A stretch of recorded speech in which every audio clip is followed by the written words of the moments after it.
following is a production of West Virginia Public Broadcasting.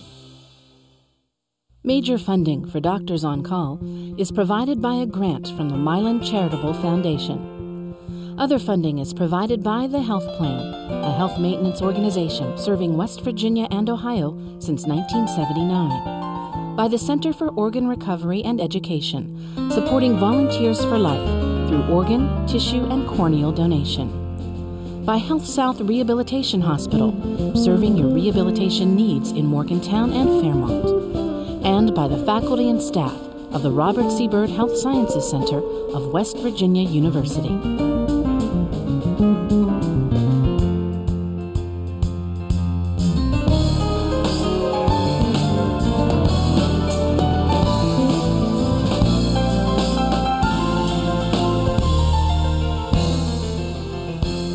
Welcome to Doctors on Call. Tonight's topic, children's mental health. Two experts are here to answer your questions. Now here's tonight's host, Dr. John Phillips. Good evening. It's been estimated that 20% of American children suffer with some form of mental illness. It's a long list of disorders including ADHD, autism, dyslexia, bipolar, and eating disorders, just to name a few. Sadly, when kids suffer with mental illness, they are often stigmatized, and diagnosis is often delayed. What are the symptoms of mental disorders in children, and how can we teach our kids about good mental health? We've got answers to those questions and more tonight from our two guests, Dr. Christy Cooper-Leckie, a child and adolescent psychiatrist at WVU's Chestnut Ridge Center, and Dr. Tony Goody-Kuntz, also a child and adolescent psychiatrist at WVU's Chestnut Ridge Center. If you'd like to ask our guests a question, give us a call. Our phone lines are open now. Christy, we'll start with you. What actually is the commonness of mental illness in children? Well, they're very common, and it depends on the specific disorder that you're talking about, but if you combine all disorders that affect children, it's about 20%, so 1 in 5 children will be afflicted with a mental illness. And it's a long list, Tony, of diagnoses. It is. It really includes all kinds of disorders, whether you're talking about for children at school or at home. Sometimes things as simple as being afraid of storms, anxiety disorders, depression. There are a long list, and probably things that most people don't think about, forms of child abuse, which greatly impact on children's behavior and their mental illness. What we were talking about earlier, child abuse is a big problem in West Virginia and in the United States. Right. We know about it more. It's on the media. It's on television, radio every day, but it is still significantly underreported. Both physical abuse, sexual abuse, emotional abuse, way underreported. And how do we recognize when our children are suffering from child abuse? What are some of the symptoms? Well, oftentimes we tell parents and other caregivers to watch for changes in behavior. Children become anxious, they become upset, they have behavior changes. Schools oftentimes are an important source of referrals for children who have been abused, because teachers who are with them every day, all day, oftentimes will pick up on those changes. So those are certainly some people who can be important referral sources, and we encourage people to report those kinds of changes in children. Right. There's no specific profile. I get asked that question often, as I'm sure you do. You know, is this list of symptoms or behaviors that my child is having indicate abuse? There's no specific profile or set of symptoms that indicates it. They're very nonspecific, but it's changes in your child that we look for most commonly. And we encourage parents to talk with their children about abuse or strangers or you know, how to report things. And it's good to have a conversation about has anything ever happened to you, what you should do if you're approached by someone, just to keep lines of communication open. That's one of the best ways to do it. Unfortunately, we do have abuse that occurs in the home, and that's a little trickier when it comes to getting that reported. And abuse in the home is the most common place that abuse occurs. Okay. Well, we're talking about children's mental illness. If you have any questions, please give us a call. So it's our responsibility as pediatricians to recognize it, and parents. But if the parents are the issue, what are some of the things that a school teacher or a friend of the family or a neighbor, how do they get a child into the system so that they receive the proper care? Well, most people who are involved in child care, for example, like a child daycare center or a school, really have, a responsibility and an obligation to report it to a reporting authority, such as Child Protective Services. Those departments have hotlines, which are answered 24 hours a day. And that oftentimes, even if you just have a suspicion and you're not really sure and you're concerned about a child, that may be enough to at least have someone take a look at a situation. And of course, they can always mention it to the parents unless they think that there may be some involvement or have a concern about the family. Right. In fact, we're all what's known as mandated reporters, and mandated reporters include physicians, daycare providers, teachers, school counselors, clergy, police officers, dentists, anybody who might work with children. And even knowing that we're mandated reporters, studies show that we still significantly underreport, even as physicians. And a variety of reasons for that: fear that the child may be further harmed, or that Child Protective Services is not going to intervene and do anything anyway and it seems useless, or commonly feeling like we don't have enough evidence to say whether or not it's abuse. So the way that I train fellows is, if you have any suspicion, that's reasonable suspicion. Yeah, and it's not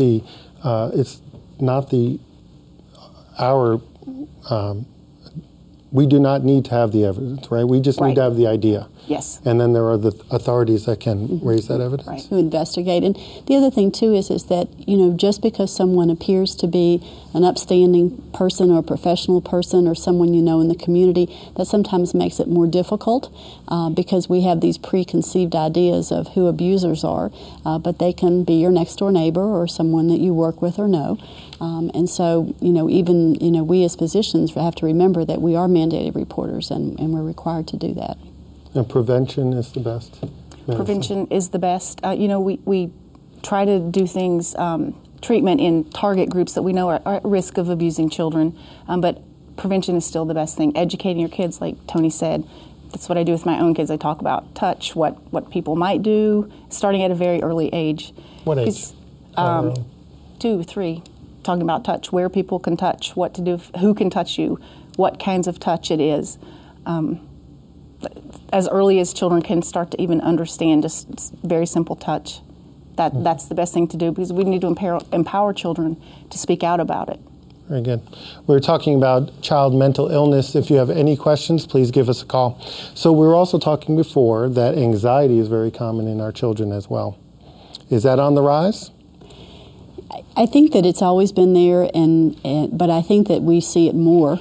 Part of that, what I at least have observed, is because children are much more aware of the world. Now we have TV stations and cable channels that are devoted to up-to-date, in-your-face information. When there's tornadoes and destruction, we've got the Weather Channel. Not that it's bad to report that news, but that can be very frightening to a child who sees what happens when a tornado comes to your neighborhood, and they have difficulty determining, okay, what's realistically going to happen to me and to my family. In addition to that, we have all sorts of other news, CNN and those kinds of things that constantly report really troubling events across the world, and those things are now something that children deal with on an everyday basis. Okay. We saw a lot more kids after 9/11 right here in Monongalia County. And, they don't go and say to their parent, I'm worried about this building being bombed, but there was a rise in behavior problems, nervousness, declines in grades, and you talk to the child, and we had kids who were worried, and every time they heard an airplane flying over the school, thought that something was going to happen. And the same thing after the Hurricane Katrina. Kids were afraid we were going to have a hurricane here. Well, we have our first caller. It's Linda from Raleigh County. Linda, I understand you have 2 questions. Go ahead with your first question. Okay, I understand that Dr. Cooper Leckie works with victims as well as offenders.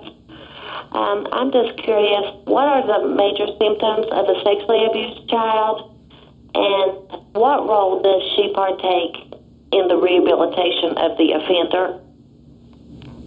Well, there's no specific behavioral profile, like I said earlier. There are some very concerning symptoms. If a child is acting out sexually in ways that they should not know, children touch themselves all over the world. That's considered normal. But if a child is acting in a very provocative way, clearly with sexual knowledge that they should not have, inserting things into their anus, things like that, that's clearly cause for concern. that is not specific to sexual abuse. There's nothing that is specific to sexual abuse. There's no specific evidence. The only thing that's purely diagnostic would be if there's physical evidence on an exam, and that's very uncommon. Only about 5% of cases actually have evidence, physical evidence. So again, it's changes in behavior, the way that the child's acting, and history, and the way that you interview the child is how you find that out. We do things with offenders. That's a complicated kind of question. Depends on how at risk the offender is, who it is in the family. We do risk assessments to look at specific risk factors that they have. They may need inpatient treatment. It may be outpatient treatment, group treatment, medications. And another thing that we do is, I'm asked this commonly, is are all offenders, have they all been abused as children? And no, they have not all. Most people who are offended do not go on to offend, or everybody would be offended by now. You know, if one person offended 5 and then all of those, so no. But it is a risk factor. So we look at kids who are sexually acting out and who are sexually reactive after they've been abused, and are they at risk for doing that? So we try to target specific kinds of behaviors and symptoms. Okay, very good. Linda, are you still there? No. Okay. Very interesting. So what about anxiety? Back to anxiety. What sort of treatments do we have? What sort of therapies are there for our kids when they're suffering from anxiety? We know it really depends on what the presenting thing is that they're anxious about, as far as you can determine. Sometimes if it's a specific thing like a storm or an event or a separation, we really recommend therapy, behavioral therapy, to help them understand and to do actual exercises to help desensitize to certain things that they're anxious about. It's really important as a first step to understand what they're anxious about, what they're reacting to. And oftentimes when you can determine that in those kinds of cases, those kinds of therapies are very effective. In more severe cases, where children may have an obsessive compulsive disorder, which is a form of an anxiety disorder, or perhaps they become so anxious that they now, chronically don't sleep, or they don't function well in school, or they can't go out, or those kinds of things. Medications will sometimes have a role to give some relief. Anxiety disorders are something that run in families, and so oftentimes when we see a child with an anxiety disorder, there's a good chance that a parent or other extended family members may have it as well. And so you have to look at that very carefully, because although oftentimes people don't necessarily encourage anxiety, sometimes in some instances it's more or less understood, and so it just becomes a situation where it recreates itself, and you can have whole clusters of people who have anxiety problems.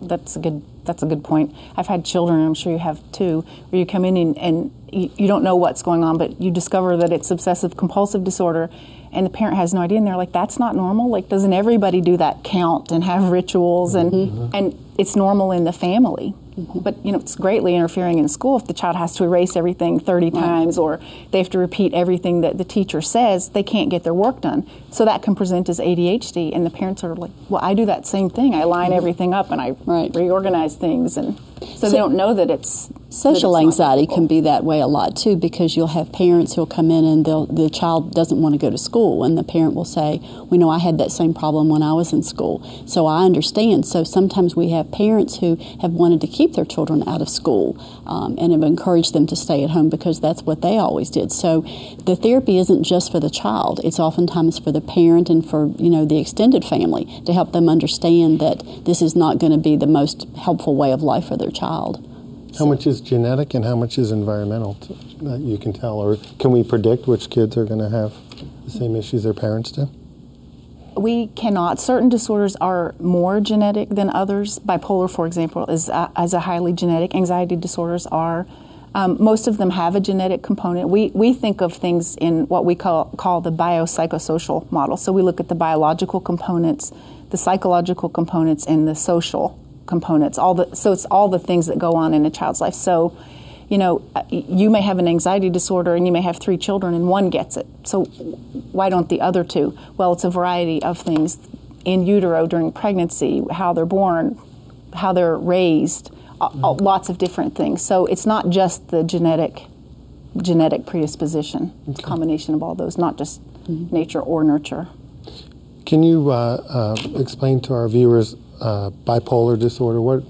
what is bipolar disorder?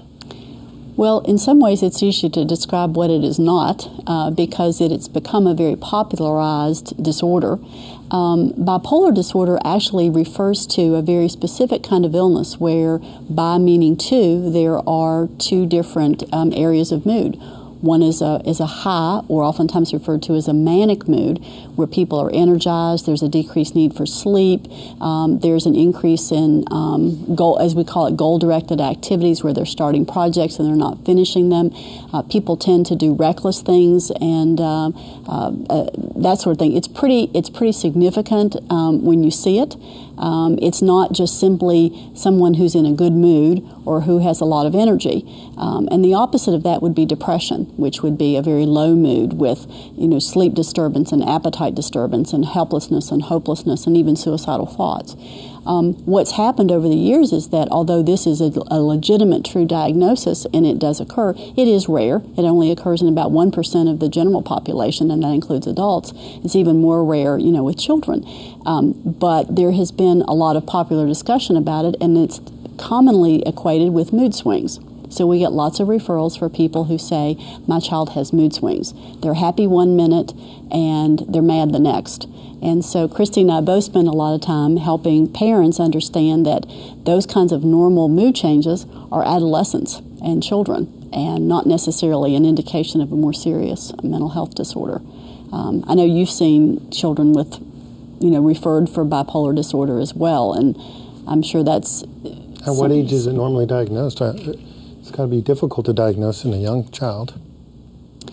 It is, and again, I think what we're looking at is the younger the child, the more rare the disorder would be. That doesn't mean that it can't occur, but typically the symptoms are more severe, and they're very atypical from what you would see in a normal adolescent or normal child of that age. For example, a 10-year-old that can go days without sleeping, just out of the blue, and is very agitated or has really extreme irritability, who may hear or see things or have certain ideas of paranoia. Those things are very striking, and they're not typical for your average 10-year-old. So you have to look at it in the context of what is typical or normal for a child that age, and then you kind of compare and get a really good history to really see what it is that you're looking at. We spoke earlier about bullying and our mandate about bullying. You want to get into that topic a little bit? It is a common problem and a cause of most of the things that you see there, anxiety, depression, and recently we've heard about the cases of suicide that came directly because of bullying. Internet bullying is a huge problem. What to do about all this, we're commonly discussing, but a very big problem. Mm-hmm. And seems to be on the rise, not decreasing. We commonly get referrals from schools about bullying and children who end up making threats, and are these kids safe to come back to school, and what do we do about it? We do sometimes some presentations in schools about bullying. What do you tell your patients who come in to talk to you if they're being bullied? How do they deal with that? It's interesting because sometimes children don't want to admit they're being bullied. Because we have this, you don't want to tattle, and so oftentimes you really have to question carefully with some suspicion, because parents may have a suspicion that their child's being bullied, but sometimes the child's really reluctant to do it. We do talk to them about it. In addition to just direct bullying that happens at school, as Christy said, there's a lot of internet, Facebook. We have routinely adolescents who are admitted to inpatient units and our outpatient practices where something's happened, and it's unbelievable. And I'm sure you've heard in the news kids who have been bullied on Facebook. Mm-hmm. And not only is this coming from other kids, this is actually coming from parents who get involved with this, and they're posting messages. And it happens on Facebook. It happens over cell phones. All kids have cell phones anymore, so there's a lot of texting that is bullying, and and so it's very prevalent, and it's something we tell parents, be aware of what's going on the internet with your child. Be aware of what's being posted on Facebook, and monitor those things. Yes. Is there a recommendation for what age you should let your child be on Facebook? I'm sure at your national meetings you talk about that, or not so much? I don't know of a recommended age. That was a personal question for myself. Well, I'm thinking about it for my own kids as well. I don't have a Facebook page. Nor do I. I don't want one. Sometimes I'm tempted because everybody has one. Right. Mm-hmm. But I generally, I don't think that I ever will, and I dread the day that my kids start asking for one. I certainly think 12 and 13 is too young. Yeah. When they're in high school. I think there's a tendency probably to look at it. I know a lot of elementary school kids have them. I think the younger the child, the more that parent has to be aware of what's on there, because not only is Facebook, a concern, but we have oftentimes children, elementary school children, who are being contacted by individuals who portray themselves as someone totally different from who they are, and even older teenagers, will say, "Oh, I know this person," or "I know this person well," and it's a very complicated situation, not only for bullying but also just for being taken advantage of. Lots of unfortunate things have occurred because of the internet and Facebook. And these aren't just families that you think aren't supervising their children. I've seen physicians' children. Oh, mm-hmm. You have to see what's on there. Right. You really have to look, and parents don't want to do that, of course. No. In the news, we've heard that ADHD is on the rise. Is it truly on the rise, or are we just making the diagnosis more often now? I think that it is probably being diagnosed far more than it once was. I think that that's for different reasons. I think some of what's happened is we've also popularized ADHD so that if your child is having trouble in school, then that oftentimes will be the go-to diagnosis because that must be the reason. Unfortunately, sometimes people also think that hyperactivity or a disruptive or misbehaving child is also equal to ADHD, and therefore there must be a cure for that. I think Christy and I see lots of smaller children that are being brought to us with that as a referral, and so again, we are trying to look at all the developmentally appropriate things that children should be doing at that age and trying to educate parents on what they should and should not expect from their children. And how do we differentiate true ADHD from a normal child behavior? Well, you have to look at the behavior in a variety of settings. It can't just be that they have problems in school or just at home. It has to affect most aspects of their lives. And like Tony said, it's a very detailed history taking. It seems like a straightforward diagnosis, but it's really not, because ADHD can look like ADHD. Almost any child disorder can look like ADHD. And it is at once underdiagnosed, overdiagnosed, misdiagnosed. I agree. I don't think it's actually on the rise. I think it's misdiagnosed very, very commonly. But it's mostly that history taking, getting information from the school, not just at home. It's we also have to look at parents' tolerance for behaviors. Is the parent able to tolerate just an excessively a child who's on the farther end of hyperactivity, but not necessarily abnormal? So we have to look at parents' tolerance, teachers' tolerance. Sometimes we go to the school and observe the children there to actually see. We do rating scales and have a variety of people fill them out, not just the parent, but the teachers, counselors, sometimes daycare providers. So we need to get that input and have that kind of similar rating from a variety of people, not just one setting. And over a period of time, because you know what? Right. Most children on any given day can meet a lot of the criteria for ADHD. So it's not just a once or twice a week or thing. We really look for consistency in the behavior as well. And taking a detailed family history, because if you have a parent that really seems to have ADHD, then that is more likely that the child has it. If there's nobody else in the family, it might be a little bit less likely. And that detailed history, is there some other disorder that it's masking? And when do we use medications for ADHD? What's the recommendation there? Well, the first thing that we do is we have to have a clear-cut diagnosis. And I think that there are certainly behavior modifications that can be useful, and we want for parents to utilize those. But there does come a point where medication actually has a lot of usefulness, but like anything else, it needs to be prescribed appropriately, monitored carefully and regularly. It's not just something that we see a child and say, oh, this is ADHD, oh, we're going to give medication.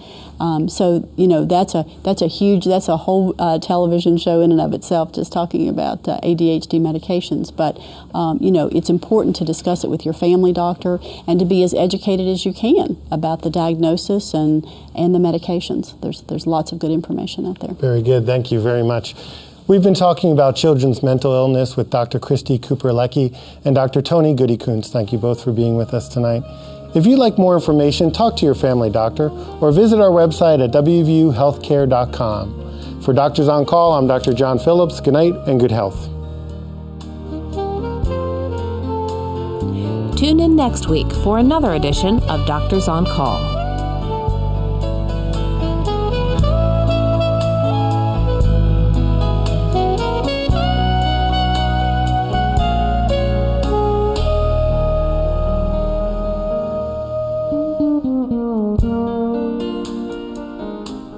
Major funding for Doctors on Call is provided by a grant from the Milan Charitable Foundation. Other funding is provided by the Health Plan, a health maintenance organization serving West Virginia and Ohio since 1979. By the Center for Organ Recovery and Education, supporting Volunteers for Life through organ, tissue, and corneal donation. By Health South Rehabilitation Hospital, serving your rehabilitation needs in Morgantown and Fairmont. And by the faculty and staff of the Robert C. Byrd Health Sciences Center of West Virginia University. This has been a production of West Virginia Public Broadcasting.